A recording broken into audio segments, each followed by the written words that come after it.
Сұрадым. Да. Аха.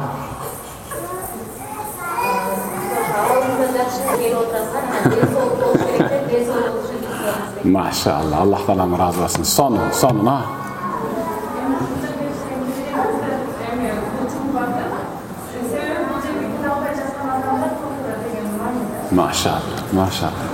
Maşallah. Boldu. Allah'ım razı olsun. Düşündüm.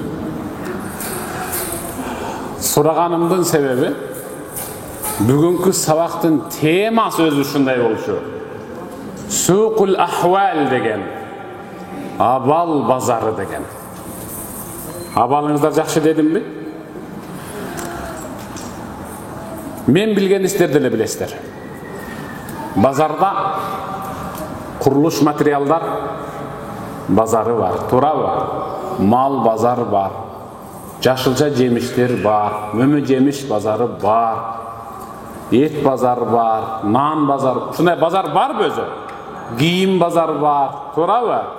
Anan sizlerdi bunu şakek degi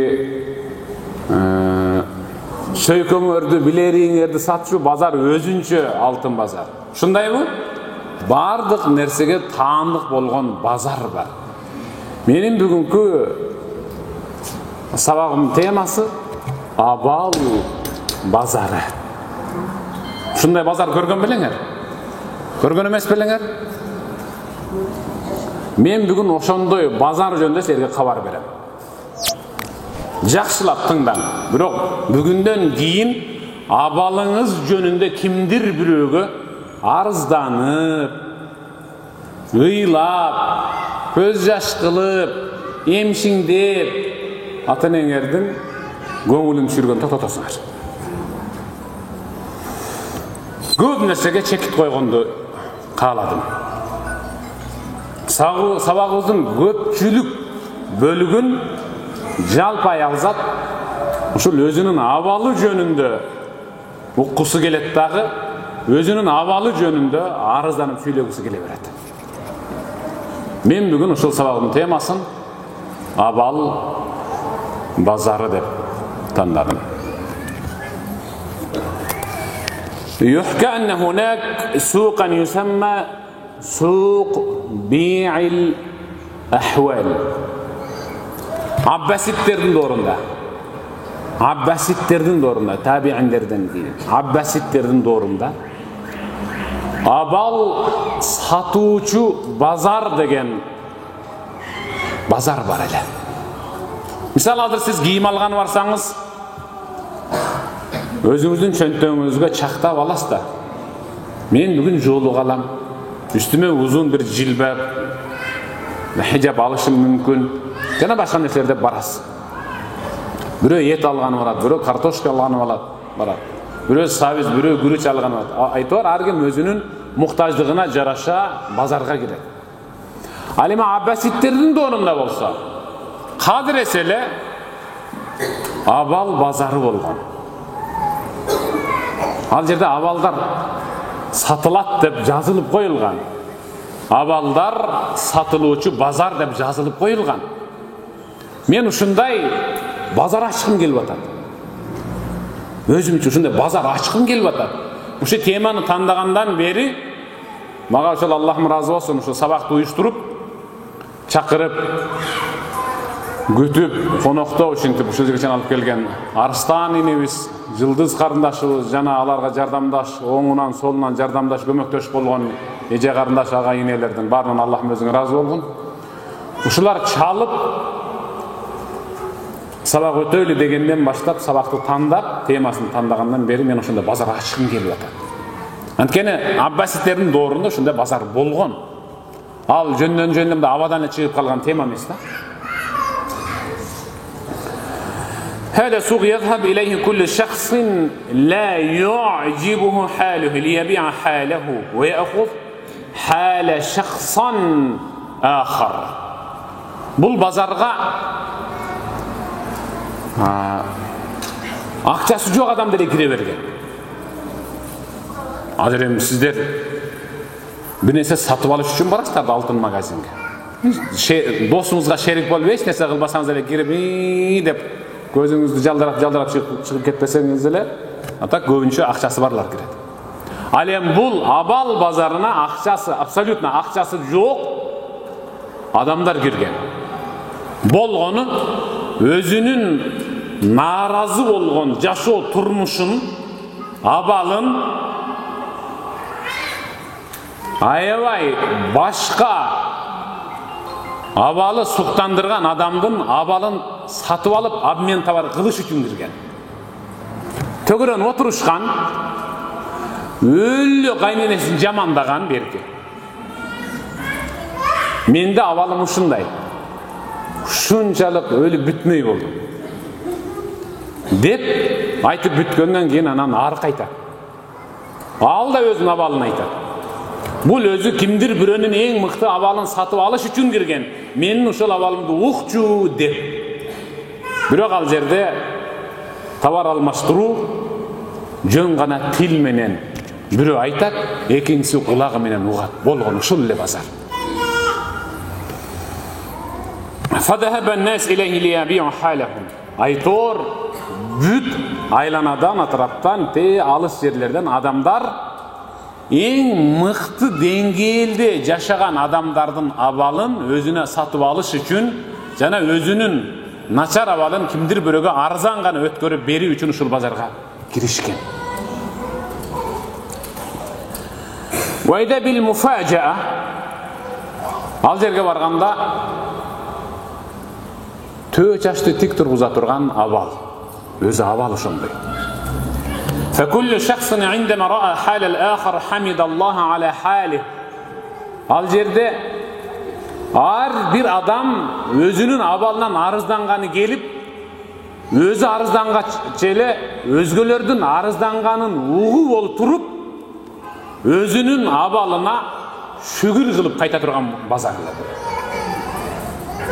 Мына ушуну абал базары дейт. Эми түшүндүрө алдымбы?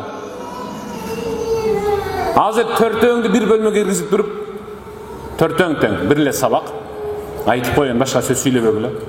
Төртөөң тең кайненеңди өлү жамандагыла десем, бири-бириңди көрүп туруп, өзүңдүн кайненеңди барып, эки бетинен кызарта өпкүң келет. Анткени сиздин кайненеңиз сизди анча-мынча чымчып сүйлөгөнү менен башка мүнөздөрү тигинин кайненесине жок болгондугу үчүн сиздин кайненеңиз өзүнчө эле бир жогору да. Эмне үчүн мен кайненеге токтолуп атам? Көпчүлүк сабактарда кана келиндер эмне тема десең эле, келин менен кайнененин ортосундагы мамилени айтыңчы дейт да. Ушул эле. Баары Аллахка шүгүр, Аллахым сага чексиз шүгүрлөрү болсун. Менин абалым тигинин абалына караганда алда канча жогору экен деп кадыресе шүгүр кылып кайта турган базар эле. Ваада бихалихи марра ухра. Ошентип ал өзүнүн мурдагы эле жашап келе жаткан абалына ыраазы болуп, шүгүр кылып үйүнө кадыресе эртеңки күнгө илгери үмүт менен кайтып жашоосун кадыресе баштап калган. Азыр үмүт үзүлөт. Кээ бир жаштардын жашоосунда ушундай бир тоскоолдуктар болуп калса эле үмүт үзүлөт. Мен жашоону токтотот окшойм. Менин абалымдай абал эч кимде жок окшойт. Болду, тойдум, тойгозду, тоюп атам, тойгозоюн деп калды. Айтор ушундай да. Пайгамбарыбыз саллаллаху алейхи ва саллям Ирда бима qasamahu Allahu lak takun aghna an-nas. Аллах бөлүп берген рызкыга, Аллах берген абалга, Аллахтын жаратканына, Аллахтын сунуп атканына ыраазы болуп эле жашай берген адамдардын арасындагы эң байы, миллионери сизсиз. Бул дүйнөнүн ыргагына ыраазы болуп жашаш үчүн пайгамбар айткан: эч качан өзүңдөн өйдөгө же болсо сизден бай инсанга карап эч качан жашаба. Dünyadagi abalыңızga ыраазы болушуңуз үчүн дайым өзүңүздөн төмөн жашаган инсандарга караң, ошондо өзүңүздүн абалыңызга шүгүр келтиресиз. Менин дасторконумда катыган нан менен карандай суу бар экен шүгүр. Тигилерде нан да жок экен, суу да жок экен деп төмөнүнө караң.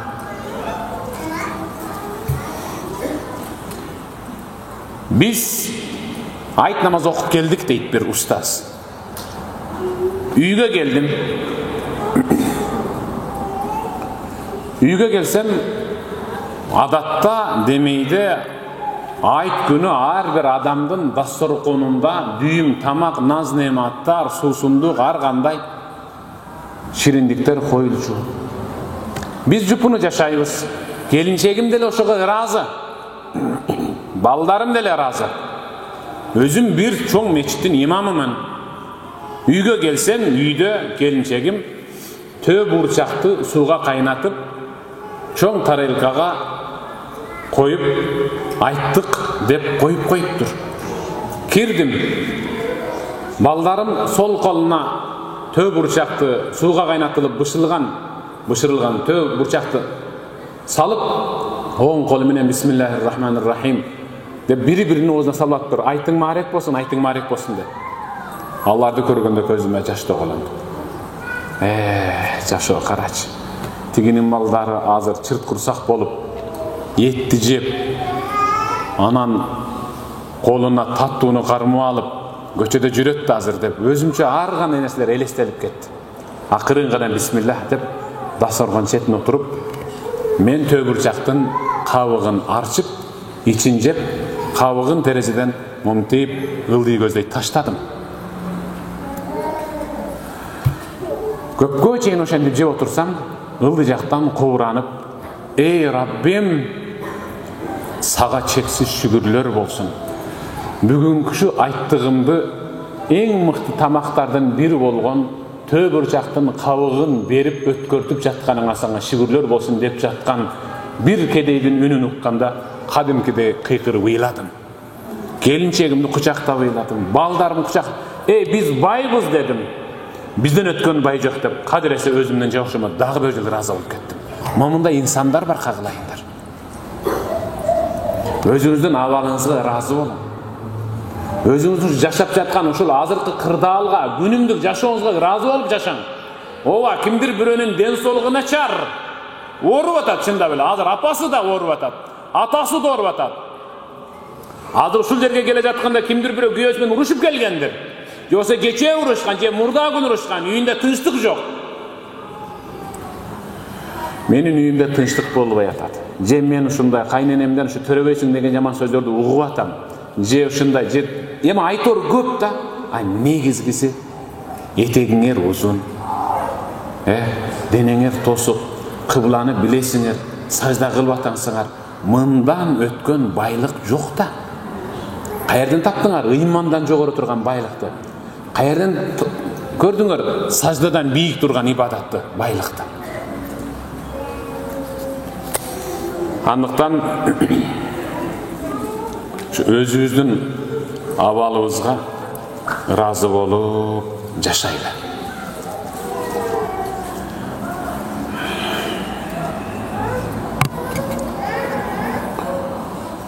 Peygamberimiz irda bima qasamallahu lek tekun agnan nas. Allah bölüp bergen nersege, Allah'ın takdırına razı bolup jaşayverin. Adamlardın içinen en bayı sizsiz. En bayı sizsiz. Sizden bayı hiç kim yok. Bolgonu razıçılıkты bildiriş gerek Allah'a. Şükür kılgandı biliş gerek. Darat alıp Bismillahirrahmanirrahim. Kana dep özüň iki koluňdu 3 jolu juup atasy, oğuzuňuzga su bolup atasy. Oşonda özüňizçe dagы bir şükür keltirbeýsiz. Antkeni kimdir biröөнü janındagysy darat aldırtıp atar. Özü kolun juup albayt. Kimdir biröөгө kana Bismillah deçi dese al ayta albayt. Мен сен ордыңа бисмиллахир-рахманир-рахим деп коям. Кана жуу бер деп дагы бирөө айтырып атат анын. Ушунун баарын сиз өзүңүз айтып атасыз, өзүңүз жууп атасыз, өзүңүз дарат алып атасыз. Керек болса дарат алчу сууңуз да бар, муздагы да бар, ысыгы да бар. Баары бар да. Шүгүр келтирбейсизби ушуга? Дал ошол учурда сиздин курбуңуз бар, эжеңиз бар, жеңеңиз бар, абысыныңыз бар. Сиз окуган намаздан алыс. Сиз кийген хижаптан аябай алыс. Шулардын баары сизде бар. Шүгүр кылып жашабайсызбы? Ирда би ахлик, би дахилик, би маркабик, би абнаик, би вазифатик. Өзүңүзгө ыраазы болуп, өзүңүздүн ушинтип жаралып калганыңызга. Ички сезимиңизге ыраазы болуң, кийимиңизге ыраазы болуң, басыңызга ыраазы болуң, үй бүлөңүзгө ыраазы болуң, күйөөңүзгө ыраазы болуң, перзентиңизге ыраазы болуң. Сиз жашап жаткан аймактагы адамдардын арасынан эң байы сиз болосуз. Эң байы сиз.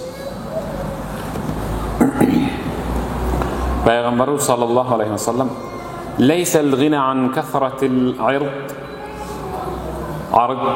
валакиннал гина гинан нафс." Пайгамбар айтты. Байлыктын, капиталдын, акчанын көптүгү бай же байлык деп эсептелбейт. Эң бай инсан, анын нафсы бай болса, ошол эң мыкты бай.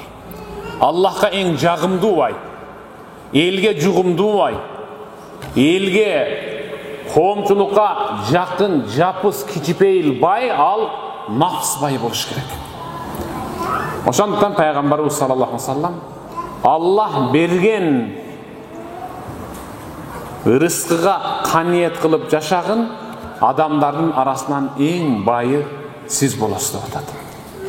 Субханаллах. Канча байлар бар. Болгон сайын болсун деп жашап келе жатып, өлүп та калды.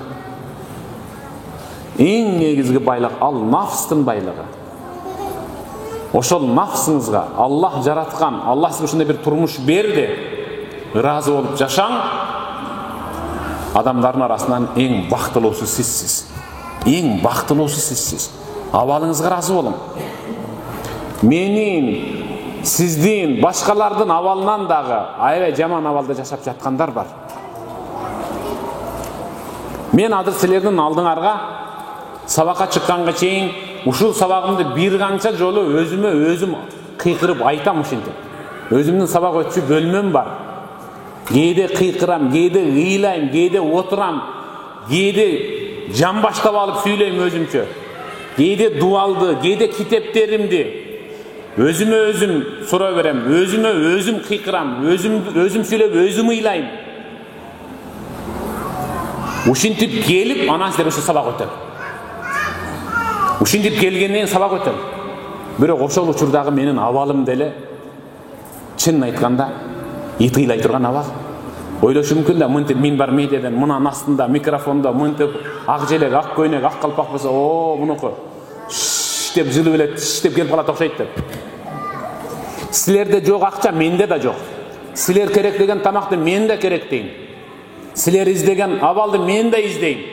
Силердин досуңардай жакшы дос менде да бар, жаманы менде да бар. Силердин үйүңөрдөгү болуп жаткан түйшүк менде да бар. Ал пайгамбарда да болгон. Мындай абал пайгамбарда да болгон. Пайгамбарыбыз Мухаммад саллаллаху алейхи ва саллам көз жумгандан кийин пайгамбардын жашаган бөлмөсүнүн текчесинде бир уч оң колдун бир уч алаканына толбогон, алы чары арчылбаган буудай калган. Аркасында пайгамбарыбыз саллаллаху алейхи ва салламдын жубайлары жаап берген нандын буудайынын чары арчылган эмес. Азыр кээ-биркилер айтат. Кээ-биркилер айтат. Силер пайгамбардын жасаганынан өтүп кеттиңер. Силер пайгамбар жасабаганды жасап атасыңар. Пайгамбар сүннөт менен жашаш керек деп. Ошолордун бүт баары ошондой мешитке кирип намаз окуп атат. Пайгамбар момундай килемдин үстүндө намаз окуган эмес. Пайгамбар момунтип телефонго тартып отурган эмес. Пайгамбар операторун тартып туруп, тарткыла мени деген эмес. Пайгамбар YouTube'га кирген эмес. Сен пайгамбардын жашоосунда жашай албайсың деп сын пикир айткандар. Алар анда пайгамбар жашоосун окшотуп, буудайды, арпаны чары менен тегирменге ун кылып, чары менен элебестенчесин. Ошол сунна.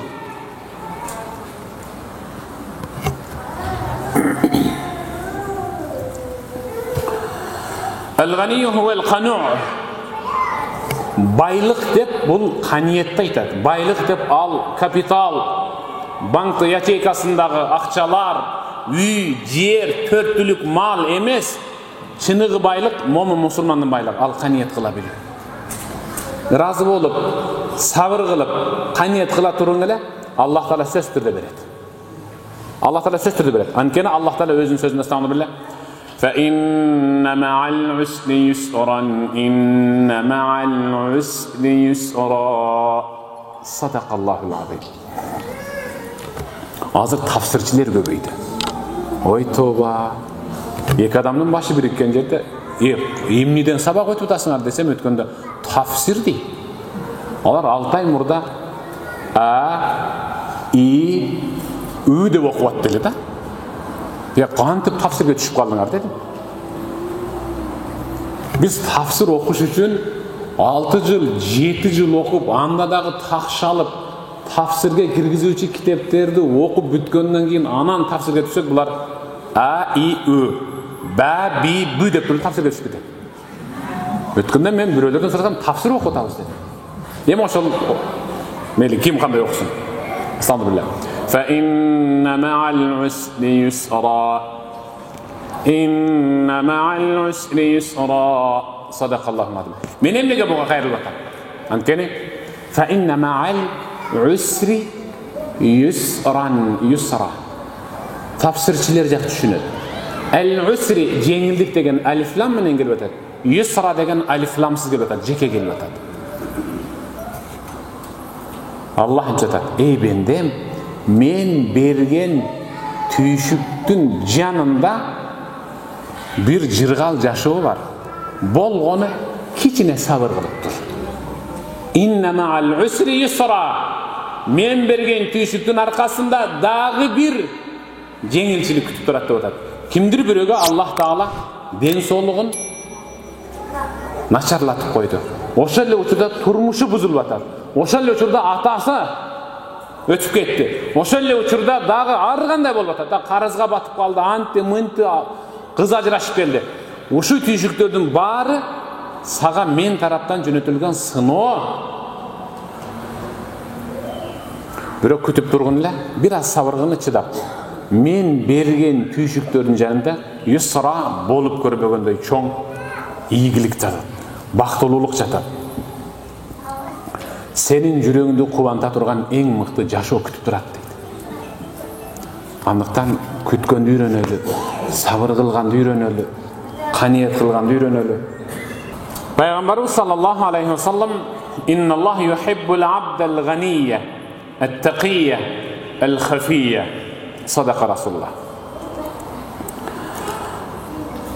Аллах өзүнүн бай, таква, анан кайрымдуулукту купуя жасоочу бендесин жакшы көрөт дейт. Ушул жерде бай деген ал өтө байлыгы ашып ташып аткан бай жөнүндө кетип бараткан жери жок. Өзүнө жетер, жетпес болса дагы нафсы бай болгондугу үчүн өзүнө зар болуп турса да өзүнөн көрө өзгөлөрдү артык көрүп кайрымдуулук кылган нафсы бай инсандар жөнүндө сөз кетип баратат. Анан таква, анан кылган кайрымдуулугун ашкере жарыя кылбай купуя кылган инсандар жөнүндө сөз болуп атат. Сиз ошондой болушуңуз керек.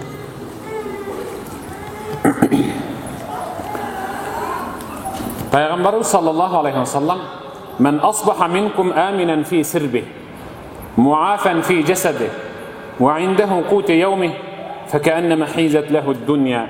Садака Расулуллах.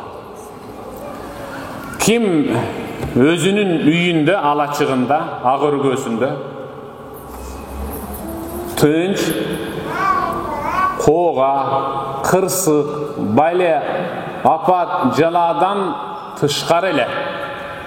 Биринчи ушул. Экинчиси, ден соолугу чың болуп, Üçüncüsü, suparasında, dastorkonunda үй бүлөсү менен bir күнгө жете турган тамак аш эле болуп таң аттырган болсо, Кудайга шүгүр дей берсин, тили талганга чейин. Анткени ал дүниөнү жүгөндөн кармап алган эң чоң бай деп атат. Биз музаткычты ачканда жумурткадан 10, еттен bir 2,5 килограмм, салаттын түрүнөн сыр, быштак, айран, каймак жана башкалар болбосо, içimiz kuyulap kelet kebriklerin. Çin. Kebrikler şunday. Kebriklerin uzatkısın hiç nese yok.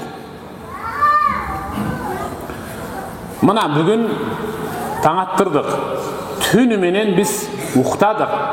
Kebriklerin balasıyla orup uqtay almadı. Kebriklerin özü, kebriklerin atenesi orup. Biri oşal uçurda orukanada taң atqıça ontop çıkkanlar borup.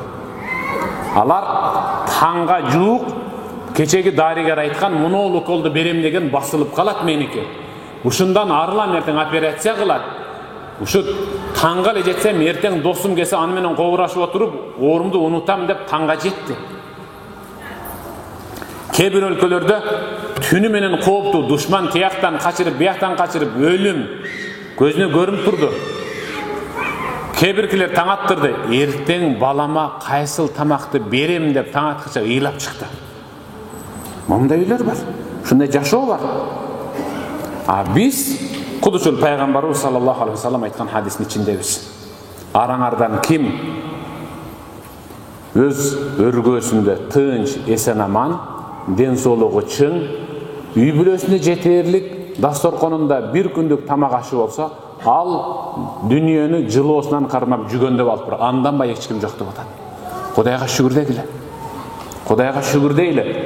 Абалыбызга шүгүр дейле. Ыраазы болуп эле. Менин абалымдан да төмөн абалда жашап жаткандар бар. Дейле турган болсок, анда биз өзүбүздүн абалыбызга ыраазы болуп жашайбыз.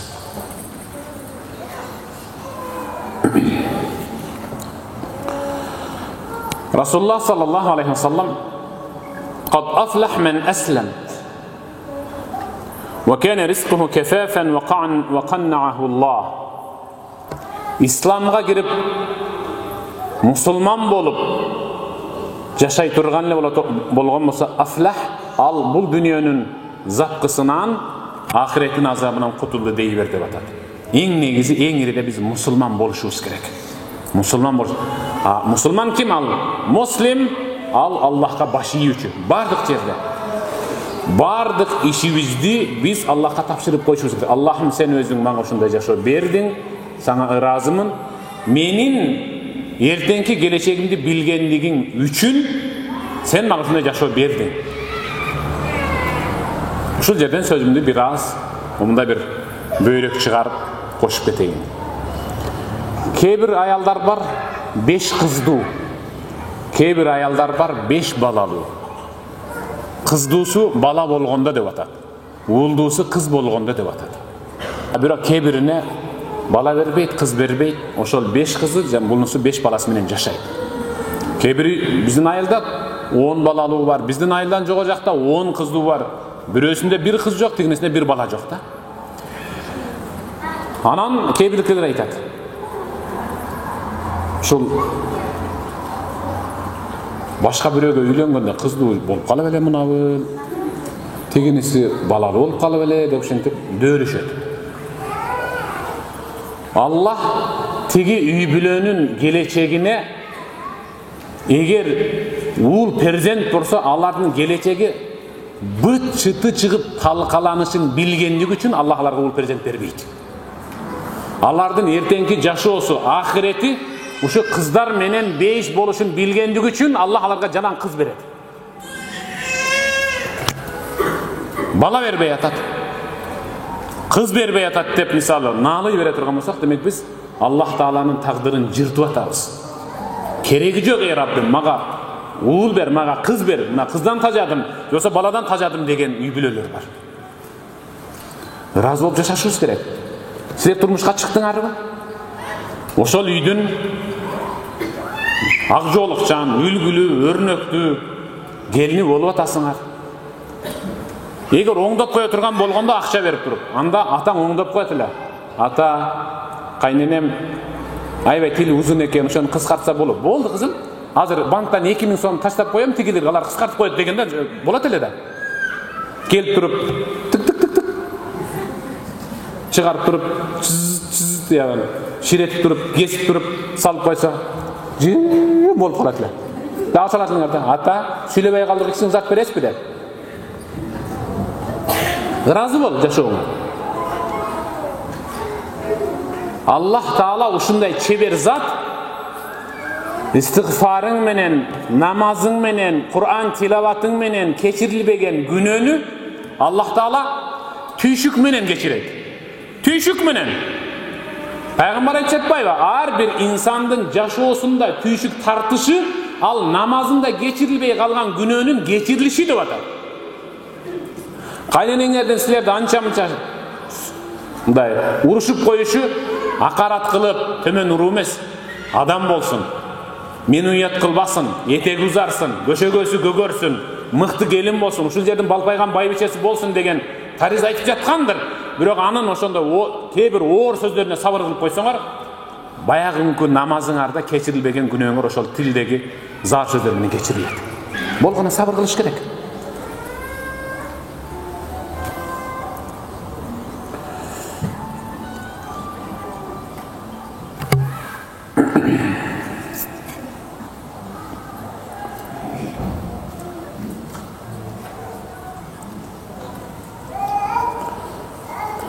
Эгерде алымдар айтат, "Лау жаратил арзак аля кадарил уқул, лам та'шул бахаим." Эгерде ырыскы, байлык, абалды оңдоп алуу акылга жараша болгондо, анда айбанаттар ачкадан өлүп калмак. Айбанаттардын акылы жок да. Айбанаттардын акылы жок. Жайытка чыгарып койсоң деле, алдында жем салсаң деле, жебей ачкадан өлүп калмак. Аллах Таала тагдырыбызга жаздыбы, ошого ыраазы болуп жашаганга аракет кылалы. Өзүбүздүн абалыбызга ыраазы болалы. Эң негизгиси Аллах бизге берген абалга ыраазы бол. Кимдир бирөөгө өзүңүздүн абалыңыз жөнүндө арызданбаң. Арызданса болот кимге? Айткысы келет аялдарды өзү. Мен айтпайм деген аял жок дүнүйөдө. Мен ишенбейм да. Азыр мага кел, устаз, мен өлүп кетейин айтпайм дейт. Айтат. Ал айтат ал. Айткандыгы үчүн өлүп кетейин деп келди да. Инсан бар өлөт да. Искандар Зулкарнайн душмандар менен согушуп жаткан учурда анын башына кийген соот кийими түшүп кетти. Анын чачы мындай мүз сымал оролгон эле. Анан ошого ылайык соот кийим каска тигилгенде мындай мүздүү. Аны кийип койсо ичинде чачы бекем турат эле. Кандайдыр душмандын союлунан улам түшүп кетти, катуу соккудан улам. Аңгекте оң сол тарабында бир желдеттер менен турат эле. Оң тарабындагы желдет Искандар Зулкарнайндын башын көрүп таң калды. Чачы өрүлүп тур, мүз сымал. Искандар Зулкарнайн карап кийди. Эч ким айтпаган. Түшүндүңбү деп аркасын таптап койду. Ооба деди. Эч ким айтпаган деди. Ооба деди. Көргөндө эч ким айтпаган. Ооба айтпайм.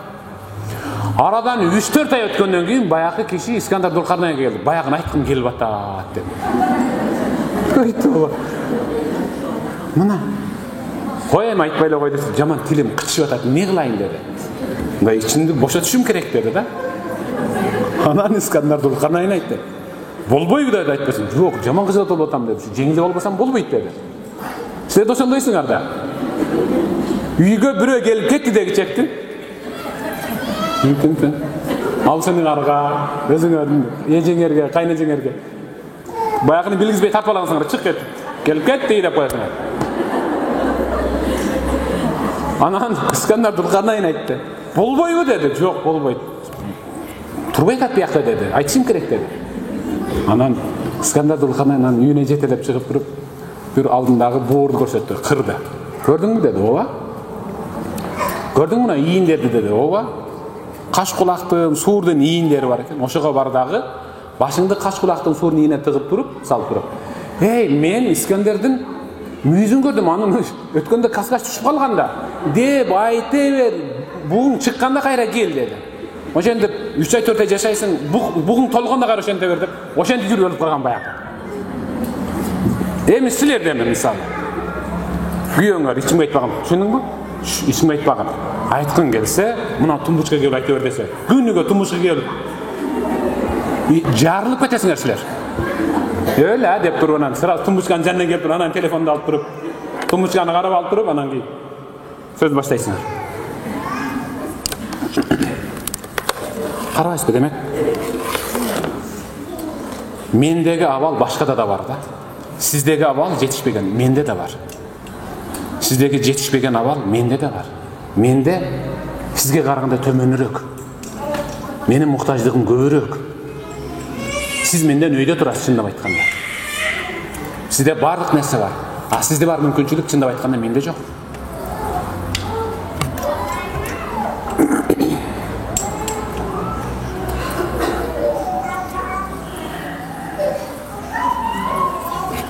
Мен ушул абалыңызга ыраазы болууң деген сабакты түшүндүрүш үчүн жакшы бир табииндин жашоосун тандап алдым. Бир угуп көрбөйлүбү? Кандай экен? Өзүңүздүн жашооңузду табииндин жашоосуна бир салыштырып көрбөйлүбү? Кандай экен? Улуу табиин Urvat ibn Zubayr. Zubayr oğlu Urva degen. Bilesizbi? Şuncalık жақсы көрген баласы. Sırttan kirip kelgende ata dep çurkap barıp, sırttagı çarçı olsun, jana çаңkı olsun, zamatta unutturup koygan en şirin, жүрөгүнүн mömösü bolgon balası. Barınızda da var, to'g'ri shunday. Neberеңizdер бар, балдарыңыздар бар.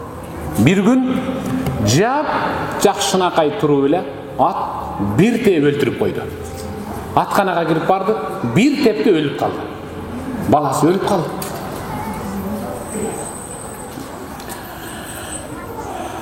Ошол эле учурда өзүнүн буту кесилди. Өзүнүн буту кесилди. Ошол улуу табиинди.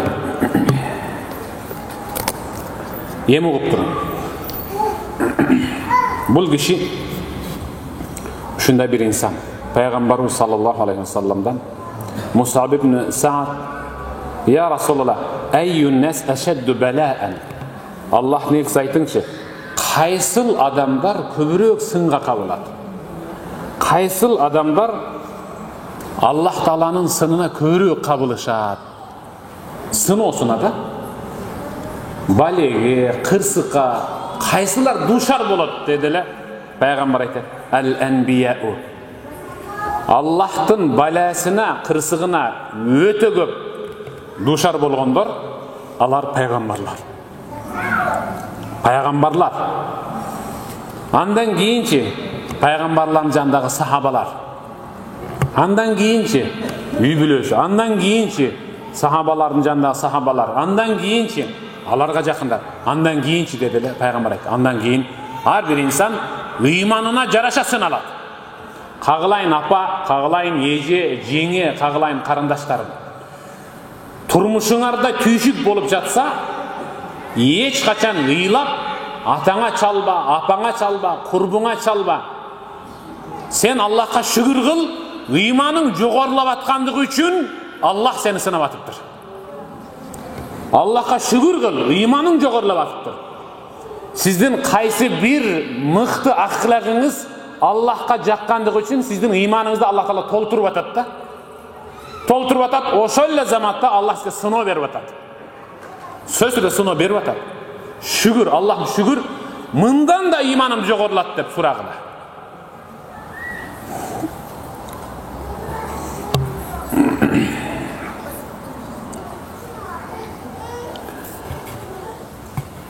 Fa in kana dinu sulban ishtadda bala'u. Egerde qaysi bir insan dinde şunchalik taqvo bo'la turgan bo'lsa, sinovda xuddi shunday kelib qolishi ehtimal.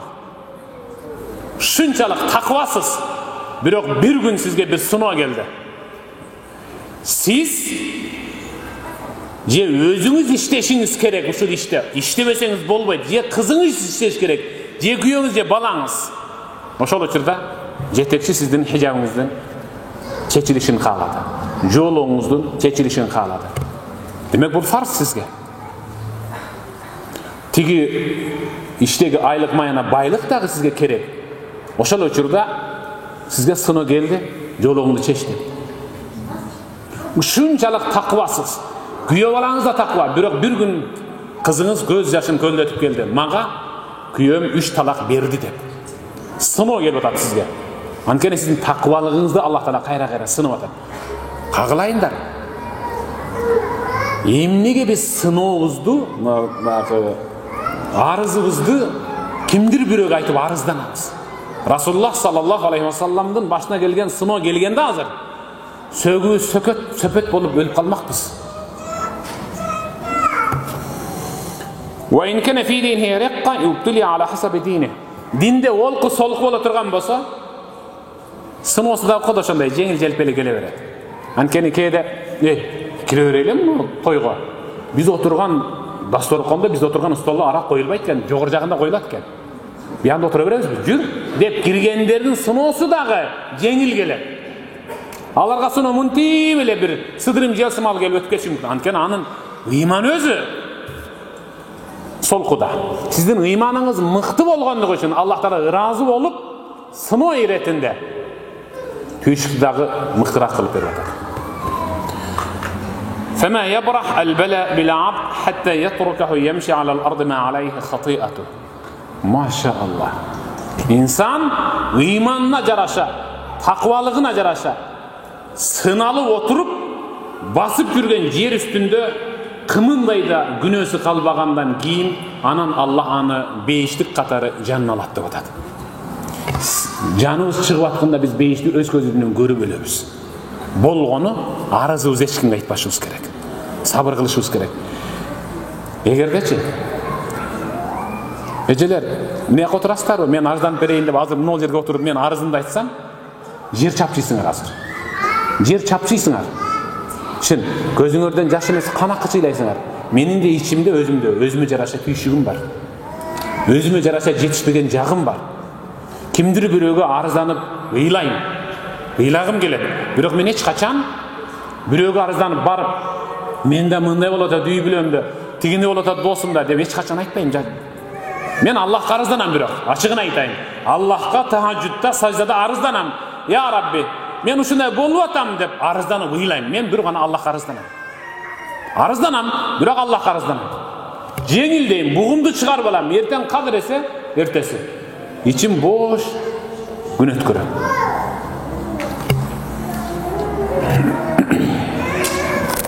Allah öz ayetine estağfirullah.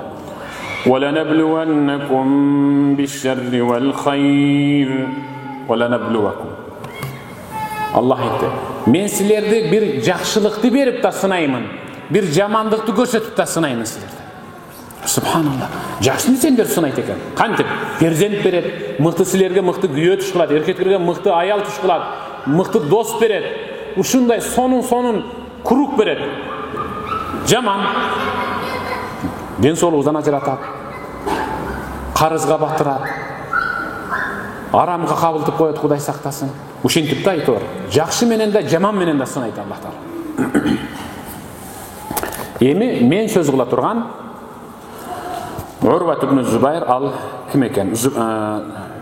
Bul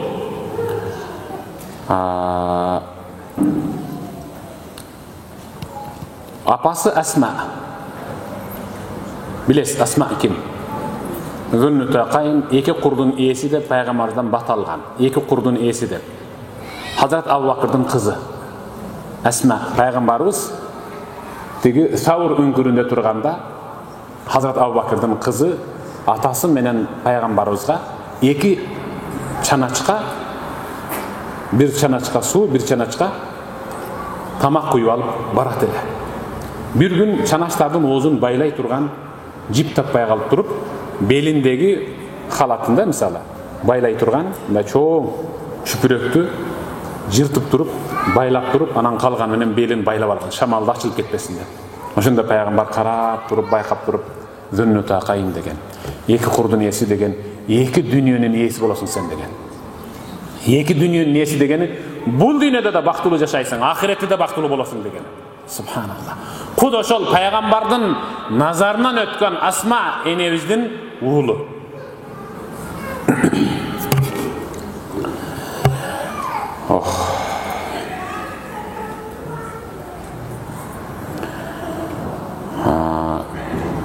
Ошол учурда Ал-Валид ибн Абдул-Малик уулу Валид деген халифа Дамаск шаарына бул Урват ибн Зубайрды бир зиярат кылып кетиңчи, илтимас, сураныч, биз жака бир келип кадам жай кылып кетиңчи деп суранды. Биз ушундайбыз го, мисалы бир улуу устаздарды, улуу максым дамыларды чакырып үйүбүзгө конок кылып кадам жай болуп калды дейбиз го. Бу киши дагы ушу пайгамбардын мактаган инсандын балдары, мыкты инсандар, табииндер деп суранды. Урва сапарга даярданды. Мадина-и Мунавварадан Дамаскка жөнөп калды.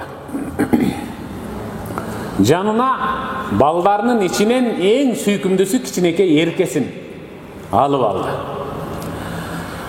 7 баласы бар эле. Гүл азыгын камдады. Жолдо келе жатып, кокусунан Аллахтын сыноосу Урват ибн Зубайрга оору жукту. Оору жукту дегени Аллахтан бир оору берди. Буту ооруп калды. Азыр мисалы кан диабети менен ооругандар акырындык менен кыйналып калып атпайбы? Кээде мисалы тиги буту кесилет дегенде, кээби кызыл ашыган ушуну болуп кыйналып атпайбы? Гангрен деп баягы. Анан катуулай берди, жолдо катуулай берди. Акыры Дамаскка жетип келди бирок. Эттеп сабыр кылып чыдап Дамаскка келди. Халифа Урванын абалын көрүп туруп, онтогонун өзүнчө эриндерин тиштеп, өзүнчө ушундай үнүн чыгарбай ушу ыйлаганын көрүп туруп, халифанын жүрөгү жарылып кете жаздады. Тезинен дарыгерлерди алып келгиле деп, дарыгер артынан дарыгерди алып келди. Баары бирдей эле жыйынтык чыгарды. Бут кесилиш керек деди. Болбосо сөөк чирип атат. Өтө ылдамдык менен кетип барды.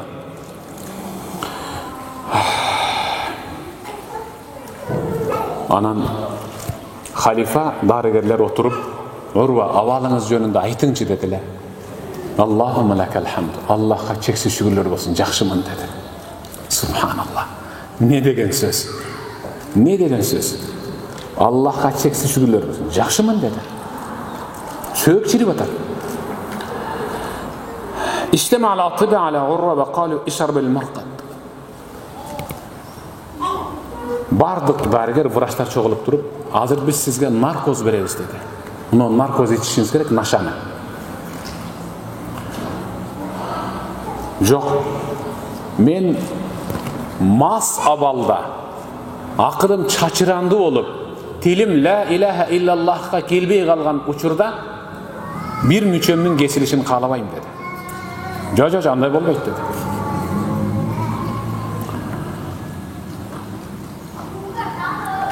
Анда кичине мындай эми арактан ичирейли, кичине мас болгонубузда кесейли дешти.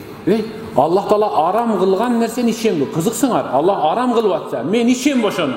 Акылга сыйбаган нерсе. Жок, андай болбойт. Урва айтты, баарын тегерете тиктеп туруп. Дауни. Мага кыска мөөнөт бергиле азыр. Мен дарат алышым керек деди, сыртка алып чыгышты. 10 топ атат, дарат алды. Дарыгерлер айтты, мен азыр намаз окуйм деди, кыбланы карап. Усалли, намаз окуйм. Фа иза ана кумту лис-сала фашанукум ва ма туридун. Аллаху акбар. Мен намаз окуйм. Саждага барып, көбүрөөк туруп калсам, анда силерге шанс берилди Аллах тараптан. Мен саждада көбүрөөк эле туруп кала турган болсом, силерге бутумду кесүү шанс берилди. Аткара бергиле, каалаганыңарды деди. وقد كان رحمه الله إذا قام يصلي سهى كل ما حوله وتعلق قلبه بالله تعالى. Бұл Урвада ушундай бир адат бар эле. Намазга Аллаху акбар деп киришип, саждага барышы менен аламды унутуп калып, ошол жерде бир төгүлүп, буркурап, ыйлап, өзүнө келгичекти бышактап, ыйлап, түгөнгөндөн кийин экинчи саждага барыш үчүн башын көтөрөт эле. Менде азыр ошондой абал көрүнүп калса деди, каалаган жердиңерден кескиле, каалагандай кылып тиккиле деди. فقام يصلي وتركوه حتى سجد فكشفوا عن ساقه وأعملوا مباضعهم في اللحم حتى وصلوا العظم فأخذوا المنشار وأعملوه في العظم حتى بتروا ساقه. Бары бүтүп турушты. Саждага барды. Саждада узун туруп калганда бисмиллах деп киришти. Этти кадимкидей скальпель менен кесишти. Ара менен кадимкидей аралашты. Кайрадан кайнак май менен ал жерди бүтөштү, тигишти. Ушинтип саждадан башын көтөргөчөктү, барын бүтүрүштү. Элестеткиле, бул кимдир бир койчу дешиңер мүмкүн да. Кимдир биле, ыйман алсыздар, кантип эле деши мүмкүн угуп жаткандар. Бирок намаз, ибада адам баласын өзүнүн ушунчалык эргүү менен алып коет. Бирок биз ошондой абалды көрө элекпиз. Сиздердин башыңыздардан өткөн. Баарыбыздын башыбыздан өткөн. Мен азыр айтсам, ооба десиңер. Бир намаз эсиңерде, же рүкүсү, же кыям, же саждасында ушундай бир булкылдап, ыйлап, жеңилдегениңер эсиңердеби? Баарыңар ушундай болгонсуңарбы? Бирок ал азыр табылбайт, кайталана элек. Ошол намаз эсиңерде, ошондой намаз таппай атасыңар да азыр. Бирок Урва ал өмүр үчүн ошондой намаз окуйт эле.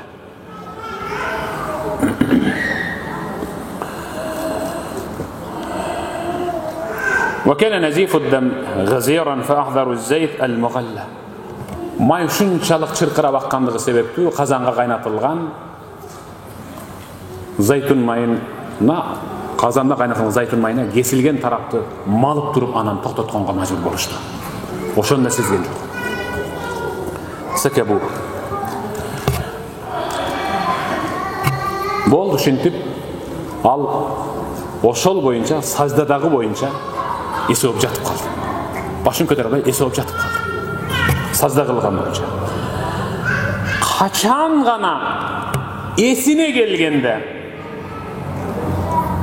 أتى الخبر من خارج القصر أن ابن عروة بن الزبير كان يشاهد خيول الخليفة وقد رفضه أحد الخيول فقضي عليه وصعدت روحه إلى بارئها.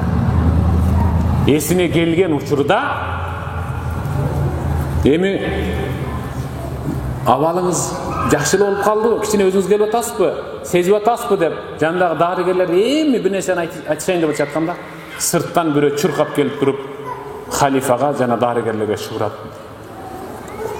Халифанын эрке баласы, халифанын багылган күлүктөр байланган сарайына кирип барган экен.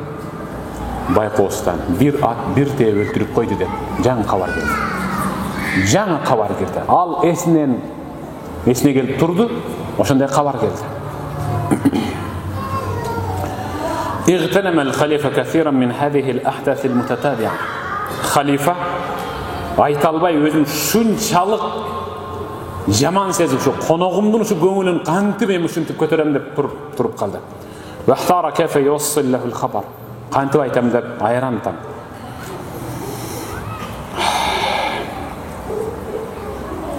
وترك الخليفة عروة بن الزبير حتى أفاق. Өзүнө абдан жакшы келгенге чейин эстесен айтпай тургула деп мөөнөттү бир аз узартып койду. Анан кичине өзүнө келип, көзүн ачып, баарын таанып калган учурда ахсан Аллаху азак фи риджлик. Мына ол кесилген аягыңыздын оорусун Аллах таалам айыктырсын, шифа берсин. Аллах таалам сизге жакшы ден соолук берсин. Сабыр кылыңыз. Ой, аябай сабырдуусуз да сиз деп эмне дээрин билбей ушинтип отурду.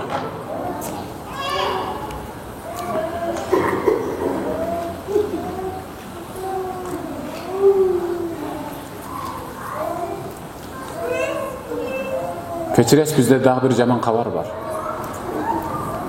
Erçitip kelgen erkеңizdен ajırap kaldыңız dedi. Erçitip kelgen erkеңizdен ajırap kaldыңız.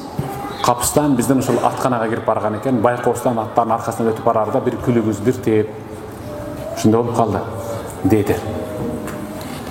Ekala kamenen bekitip cevap durup ayvayladı. Antkeni perzent kimge de açık olsun, şirin de. Şunda yüreğinin mömesi ciddi bolğon balasının ajıragandygına biraz bılkılda uyladı. Perzent ordunda durup Allahümme lekel hamd. Ey Allah'ım, sağa çeksiz şükürler bolsun. İnna lillahi ve inna ilayhi raciun. Barыбыз Allah'a, Allah'tıqыбыз, Allah'a qaytabыз dep uşul gana söz aytты. Anan sözü mintip başladı. A'tani sab'atan ve akhadha wahida. Allah maga 7 uul berdi. Birösün alıp 6'sını kaltırdı. Şükür kılışım gerek da. Birösün aldı, birök 6'sını kaltırdı. Şükür kılışım gerek. Ve a'tana arba'ata atraf ve akhadha wahida. 4 ayak berdi. 2 kol, 2 ayak berdi. Birök birösün aldı. Şükür kılışım gerek da. Kalgan 3 menen tirligim öte beret. Bir balam getse 6 menen tirligim öte beret dedi. Karagala özün şintip juwatıp atar.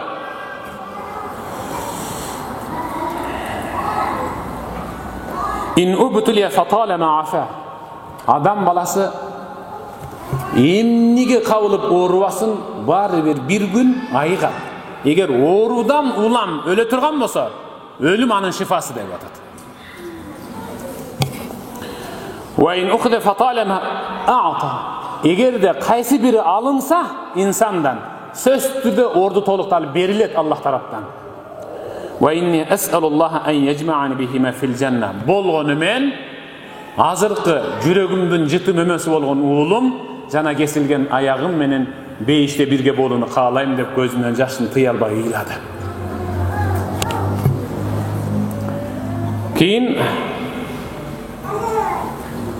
vrachtar aldıma çoğun tazike salıngan özünün kesilgen ayagını alıp geldi butun. Karab durup İnna Allah ya'lem enni ma maşaytu bik ila ma'siyetin qat ve ana a'lem. Ey ayağım uqqun dep sömöyün kezip durup Allah'tan atı menen ant içip aytam, Allah'ım sen özün kübösün, men seni menen hiç kaçan aram işke baskan emesmin dep ыйлады. Allahu akbar. Kara, yeme özün gördüm, üçön gördü kara kıla.